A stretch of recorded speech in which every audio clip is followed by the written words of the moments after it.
রাস্তা দিয়ে যাচ্ছি, রাস্তার পাশে একটা টোং বানাইছে কারা।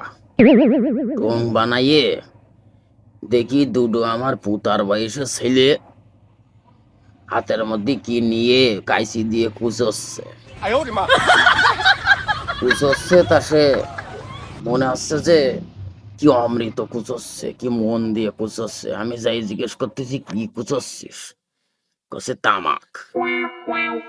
তামাক কুচোয়ে কি করিস তোরা? বিড়ি সিগারেটের দাম তো মেলা বাড়িয়েছে, তা তোরা কি করিস? এই বিড়ি খুলিয়ে দেখি বিড়ির মধ্যে তামাক তোরা বের করিস, বের করি ওর সাথে আবার কি মিশিয়ে তোরা দেখি কাইচি দিয়ে কুচোইস। কাহিনীটা একটু খুলিয়ে কইস আমার কমেন্ট বক্সে। তোরা এটা কি করিস? এই কুচোয় কুচোয় কি করিস? আমি ডলিয়ে ডলিয়ে কি করিস? এটা একটু আমার তোরা ক, আর সবাই ফলো দে। হ্যাঁ, আমার জানা দরকার কি কি করে এরা।